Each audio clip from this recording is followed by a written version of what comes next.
Olá, Cami-Summers, tudo belezinha? Eu espero que sim. Estamos aqui mais uma vez neste canal maravilhoso chamado Plataforma Celeste. Eu sou o Cami e hoje nós vamos falar sobre a mais querida, né? A mais amada, aquele pensamento, né? Por muitas vezes até diria intrusivo, de troca de joia. Então você aí deve estar se perguntando, né? Chegou aquele momento, né? E aí, Cami, como que eu faço para trocar a joia? Eu sei, eu acabei de colocar o piercing, mas já gostaria de estar sabendo se eu posso trocar o topo, ou se no caso de argolas a gente pode trocar em quanto tempo. Ou se por acaso você colocou uma joia reta já na pretensão de usar argola, quando que chega esse momento afinal?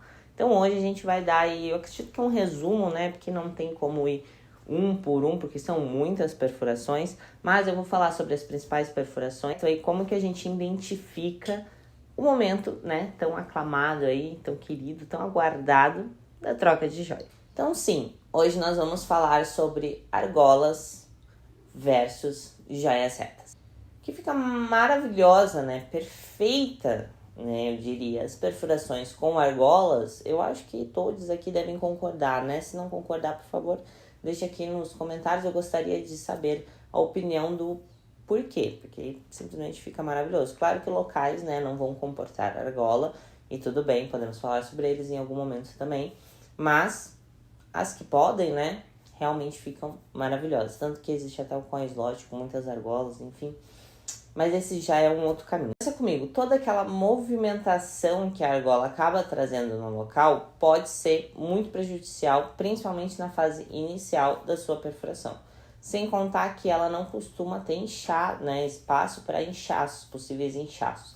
Então, se a sua perfuração inchou, diferentemente de uma joia reta, mesmo que ela fique muito curta, por exemplo, o inchaço consegue transpassar ela, a argola cada vez mais tende a apertar isso, né? E, consequentemente, deixar mais inchado ainda do que incharia, entende? Então, é um circular, uma montanha-russa, esse sistema.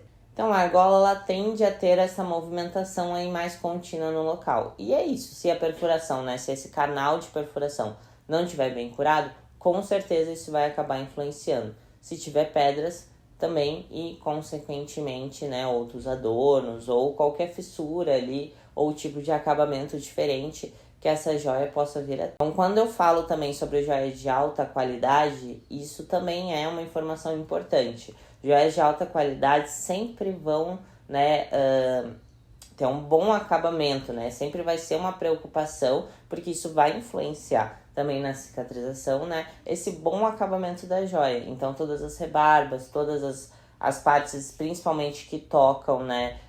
A perfuração em si, para depois ser a continuidade ali da joia, né? Que é o que vai ficar mais aparente ali. Então, tudo é muito importante que seja muito bem acabado, muito bem polido, que não fique pressionando o local. Tudo isso para que você tenha uma boa cicatrização. Por isso que, por mais que a maioria, né, de todas as joias de alta qualidade, elas vão ter um bom acabamento, talvez não seja o ideal iniciar com certas joias, porque é justamente isso, né? Qualquer possibilidade de um novo atrito no local, um acúmulo de sujidade por conta de uma pedra maior, o próprio peso da joia, né?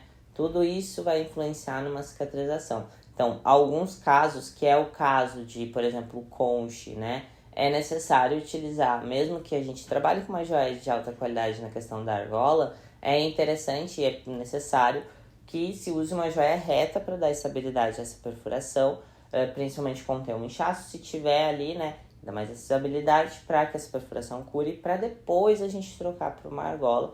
Claro que de alta qualidade, não é porque tá curado também que você não vai se preocupar com a qualidade dessa perfuração, né, que é necessária que sempre esteja excelente para a perfuração sempre continuar excelente, porque senão você pode tanto ter reações ao material, se for, né, de baixa qualidade, quanto esses acabamentos começarem a machucar uma perfuração. Então, algumas perfurações que vão exigir que a gente comece com uma joia reta para que a gente consiga controlar o tamanho dessas hastes, por exemplo, para a gente conseguir realizar o downsize que essas perfurações vão exigir também, né? Então, antes de chegar na argola, por exemplo, a gente vai ter a diminuição de haste. Então, vai ser perfurado com determinado tamanho e depois a gente vai reduzir esse tamanho para a perfuração ficar justa ali, né? Sem sobra de excesso de joia ou coisas do tipo, para assim que ela estiver muito bem curada, aí sim a gente chega na argola. Aí sim é tão chegado o momento, né? Que momento, eu vou passar eles com vocês. Tá, e daí falando de tempo, como que a gente cronometra isso, né? Como que a gente entende que essa perfuração tá curada e que a gente pode finalmente passar para a argola? Claro que casos e casos, né? Mas basicamente aí a gente vai ter uma média, claro que falando, né? Por exemplo, se eu estiver falando de conche, eu consigo falar num período aí eu pelo menos indico aos meus clientes de 4 a 6 meses pra gente chegar numa argola, às vezes até mais, tá? Tudo bem, Sol, no teu tempo. Se tu quiser fazer um pouquinho mais de barulho, nós agradece. Ela parou. Imediatamente eu falei o nome dela. Quer te apresentar, pelo menos, já que você tá fazendo barulho aí? Pra galera. Ó, isso que dá gravar em casa. Ai, bonitinha. Bom, voltando.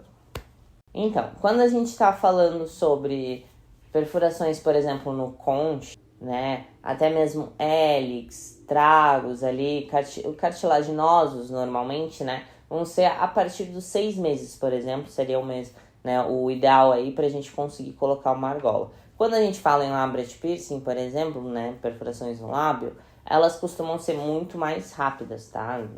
Esse período aí de cura, ele costuma ser muito mais rápido, então a gente consegue colocar uma argola a partir ali dos 4 meses. Tem até alguns clientes, né? Algumas pessoas que conseguem ter uma boa cicatrização mesmo, conseguem chegar aí no 4º mês, no 3º mês já com argola.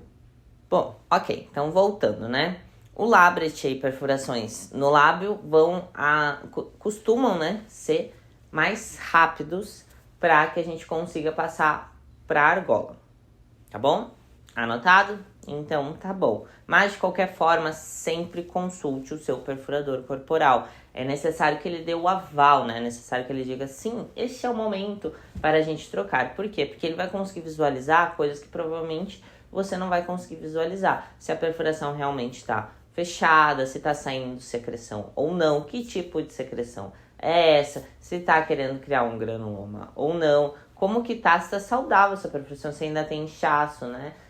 Tudo isso para que a gente consiga passar de forma segura para a argola. Tá bom? Então, é paciência, gente, é paciência. Ai, nossa, muitos meses e tal, mas será que é muitos meses? Passa super rápido. A gente não vai falando, nossa, esse ano passou super rápido. Então, o que é um piercing no meio do caminho ali? Quando vê, já tá curado. E daí você já consegue colocar a argola. Porque daí você realmente consegue ficar com a argola, né? Porque senão é aquela função de colocar a argola, aí voltar pra joia reta, ou aquela perfuração não curar, enfim, né? Todo mundo aí acho que sabe, né? Se tá nesse vídeo, provavelmente já conhece o processo. Se não conhece, é um processo muito chato mesmo. E antes de finalizar esse vídeo, eu gostaria de dar algumas dicas para vocês, não é mesmo? E a Amy também, né? Fala um oi aí, Amy. Ai, tem uma aguinha aí pra eu tomar, por favor? Por favor. Então, se vocês quiserem aceitar uma dica, é paciência. Paciência, paciência e muito carinho nesse processo. Paciência, paciência. Então é isso, se eu pudesse dar... Não é um caminho que, se você fizer, né, o piercing de forma segura e tudo mais, não vai ser um caminho ruim, não vai ser um caminho super demorado, não vai ser um caminho super dolorido e coisas do tipo, tá? Sempre faça com procedimento seguro, com uma pessoa que você confia, tá? Tire suas dúvidas antes, aprenda como cuidar do seu piercing. O cuidado do piercing, ele não é super complexo, só que ele exige um passo a passo ali, como que eu diria, constante, né? E principalmente correto ali, sabe? Você realmente fazer esse passo a passo que é simples, mas fazê-lo, né? É que nem a gente lavar o rosto, escovar os dentes, você vai incluir ali o cuidado no seu piercing, principalmente nesse período de cura. E a tão sonhada argola vai vir aí de uma maneira ou de outra, quando você menos esperar, porque às vezes é sobre isso, às vezes dá uma esquecida ali, né? Claro que não deixa de limpar, mas dá uma esquecida da ideia da argola e quando vê, você já consegue utilizar. tá bom? Então tá bom. Muito obrigada para todos que ficaram até aqui e até a próxima. Não esquece de se inscrever no canal e de deixar seu like, é muito importante.